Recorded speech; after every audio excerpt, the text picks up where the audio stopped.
Chapter 79. The Prairie. To scan the lines of his face, or feel the bumps on the head of this Leviathan, this is a thing which no physiognomist or phrenologist has as yet undertaken. Such an enterprise would seem almost as hopeful as for Lavater to have scrutinized the wrinkles on the rock of Gibraltar, or for Gaul to have mounted a ladder and manipulated the dome of the Pantheon. Still, in that famous work of his, Lavater not only treats of the various faces of men, but also attentively studies the faces of horses, birds, serpents, and fish, and dwells in detail upon the modifications of expression discernible therein. Nor have Gall and his disciple Spurzheim failed to throw out some hints touching the phrenological characteristics of other beings than man. Therefore, though I am but ill qualified for a pioneer in the application of these two semi-sciences to the whale, I will do my endeavor. I try all things. I achieve what I can. Physiognomically regarded, the sperm whale is an anomalous creature. He has no proper nose, and since the nose is the central and most conspicuous of the features, and since it perhaps most modifies and finally controls their combined expression, hence it would seem that its entire absence as an external appendage must very largely affect the countenance of the whale.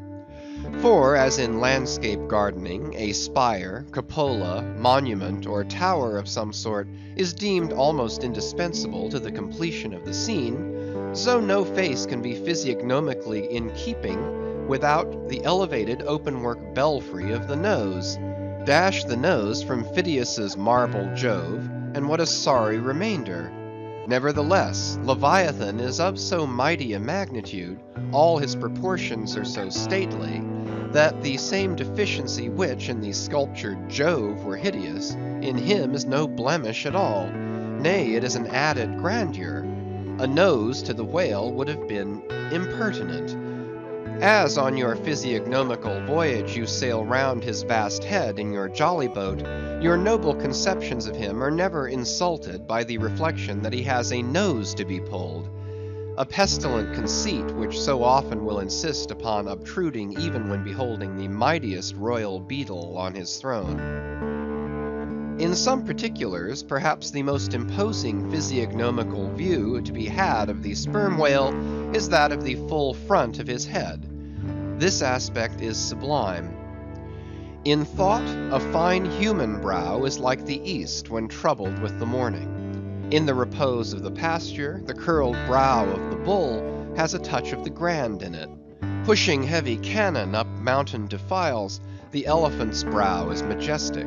Human or animal, the mystical brow is as that great golden seal affixed by the German emperors to their decrees. It signifies, God, done this day by my hand. But in most creatures, nay, in man himself, very often the brow is but a mere strip of alpine land lying along the snow line. Few are the foreheads which, like Shakespeare's or Melanchthon's, rise so high and descend so low that the eyes themselves seem clear, eternal, tideless mountain lakes, and all above them in the forehead's wrinkles you seem to track the antlered thoughts descending there to drink, as the Highland hunters track the snow prints of the deer. But in the great sperm whale, this high and mighty, godlike dignity inherent in the brow is so immensely amplified that gazing on it, in that full front view, you feel the deity and the dread powers more forcibly than in beholding any other object of living nature. For you see no one point precisely, not one distinct feature is revealed, no nose, eyes, ears, or mouth, no face, he has none proper, nothing but that one broad firmament of a forehead, pleated with riddles, dumbly lowering with the doom of boats and ships and men. Nor, in profile, does this wondrous brow diminish, though that way viewed its grandeur does not domineer upon you so. In profile, you plainly perceive that horizontal, semi-crescentic depression in the forehead's middle, which in man is Lavater's mark of genius. But how? Genius in the sperm whale. Has the sperm whale ever written a book, spoken a speech? No, his great genius is declared in his doing nothing particular to prove it. It is, moreover, declared in his pyramidical silence. And this reminds me that had the great sperm whale been known to the young Orient world, he would have been deified by their child Magian thoughts. They deified the crocodile of the Nile because the crocodile is tongueless, and the sperm whale has no tongue, or at least it is so exceedingly small as to be incapable of protrusion.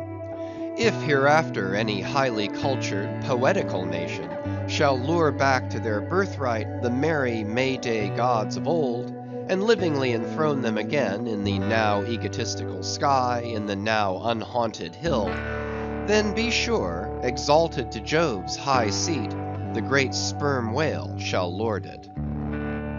Champollion deciphered the wrinkled granite hieroglyphics, but there is no Champollion to decipher the Egypt of every man's and every being's face.